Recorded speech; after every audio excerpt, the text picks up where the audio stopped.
سنہرے حروف سے لکھنے والی بات ہے کہ جس نوجوان کی نیند فلمی گانوں کو سن کر آ رہی ہو اسے اذان صبح کیا بیدار کر سکتی ہے؟ میرے بھائیو تصور کیجئے ہم اور آپ کہاں پر ہیں؟ رسالت محمدیہ صلی اللہ علیہ وسلم کے حوالے سے، دعوت نبی صلی اللہ علیہ وسلم کے حوالے سے ہمارا آپ کا کیا موقف ہے؟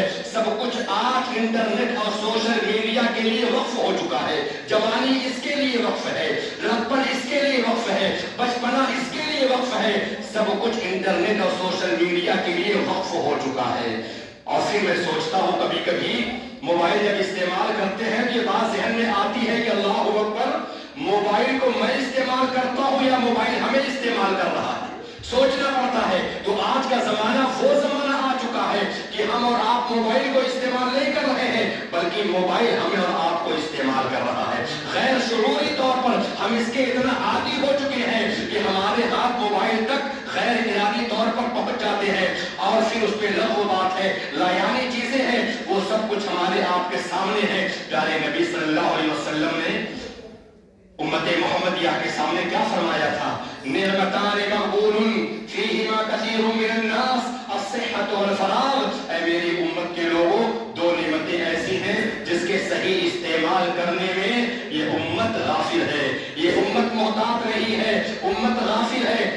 وہ دو چیزیں کون سی ہیں؟ اللہ کے نبی صلی اللہ علیہ وسلم نے فرمایا الصحۃ والفراغ۔ الصحۃ والفراغ، ایک انسان کی تندرستی ہے، انسان اس کو کہاں پر ضائع کر رہا ہے، کہاں پر برباد کر رہا ہے، انسان اس سے بالکل غافل ہے، بے شعور اور بے فکر ہے۔ اسی طریقے سے خالی وقت جو اللہ رب العالمین کی عظیم نعمت ہے، ہم اس کو بروئے کار لا کر ہم بہت کچھ دین اور دنیا کا کام انجام دے سکتے ہیں، ہم اپنے آپ کو اپڈیٹ کر سکتے ہیں، اپنے آپ کو ترقی کے منازل پر لے جا سکتے ہیں، لیکن ہم نے خالی اوقات کی ہم نے قدر نہ کی، ہم نے وقت کی قدر نہیں کی، زمانے کی نگاہوں میں ہم بے قدرے ہو گئے۔ ہم ذرا آپ کو بتائیں اس وقت کی کیا اہمیت ہے، وقت کی کیا قدر و منزلت ہے، جس وقت کو ہم اور آپ انٹرنیٹ کے سامنے، سوشل میڈیا کے سامنے، موبائل کے سامنے ہم اور آپ ضائع کر دے رہے ہیں۔ پیارے نبی جناب محمد رسول اللہ صلی اللہ علیہ وسلم تشریف فرما تھے اور آپ کے سامنے دو بھائی یمن سے آتے ہیں۔ ابن ماجہ شریف کی روایت ہے، اللہ کے نبی صلی اللہ علیہ وسلم تشریف فرما ہے، دو بھائی اللہ کے نبی کے پاس آئے اور دونوں ایک ساتھ کلمہ پڑھتے ہیں، حلقہ بگوش اسلام ہوتے ہیں۔ پیارے نبی صلی اللہ علیہ وسلم نے اعلان فرمایا، اے میرے صحابہ، یہ دونوں مسلم بھائی ابھی دامن اسلام میں آئے ہیں، جب تک یہ اپنے رہنے سہنے کھانے پینے کا انتظام و انتظام نہیں کر لیتے کون ان کی کفالت کرے گا؟ حضرت طلحہ بن عبید اللہ کھڑے ہوئے، یا رسول اللہ میں حاضر ہوں، جب تک یہ نو مسلم بھائی اپنے رہنے سہنے کا انتظام نہیں کر لیتے ان کا قیام ہمارے یہاں ہوگا، کھانے پینے کا بندوبست ہم کر دیتے ہیں۔ اللہ کے نبی نے ان کے ساتھ روانہ کر دیا، یہ دونوں بھائی طلحہ بن عبید اللہ کے یہاں رہنے لگے۔ پیارے نبی صلی اللہ علیہ وسلم کی جانب سے اعلان آتا ہے، اے امت مسلمہ کے لوگوں، وقت آ چکا ہے پرچم توحید کو بلند کر دیا جائے، رب العالمین کے کلمے کو بلند کر دیا جائے، لوگوں تک رب العالمین کے پیغامات کو پہنچا دیا جائے۔ وقت آ چکا ہے خون کے قطرے کو اسلام کی آبیاری میں بہا دیا جائے۔ اعلان ہوتا ہے مدینے کے اندر، وہ دو نو مسلم بھائی کھڑے ہوئے اور کہا، میرے بھائی طلحہ مجھ کو نبی کے پاس لے چلو، کچھ بات کرنی ہے۔ وہ دو نو مسلم بھائی آئے جن کے سینے کے اندر ایمان کی حرارت ہے، اسلام کا ولولہ ہے، جذبہ ایمان سے وہ لوگ بالکل لبریز ہیں۔ پیارے نبی کے پاس آئے، کہا، یا رسول اللہ، آپ کے صحابہ کا رخ کدھر ہے، آپ کے صحابی کدھر جا رہے ہیں؟ نبی یہ کائنات نے فرمایا، فلاں مقام پر جانا ہے، فلاں مقام پر ٹھہراؤ ہے، فلاں جماعت سے مقابلہ ہے۔ اللہ کے رسول، اجازت ہے، ہمیں بھی جانے کی تمنا ہے، اپنی جان کو جان آفری کے حوالے کر دو، کلمہ حق کو بلند کرتے ہوئے رسول اللہ نے اجازت دی۔ دونوں بھائی شریک ہوئے، معرکہ آرائی میں حصہ لیے اور چلے گئے، معرکہ آرائی میں جنگ میں چلے گئے۔ اللہ رب العالمین کا کرنا ایسا ہوا، ان دو بھائیوں میں سے ایک بھائی جام شہادت نوش فرما گئے، پھر مدینہ واپس نہ آئے، اور دوسرا بھائی صحیح سالم مدینہ آیا، مدینے میں قیام کیا، 1 سال تک بقید حیات رہا، 1 سال کے بعد بیمار ہو کر بستر پر وفات پا جاتے ہیں۔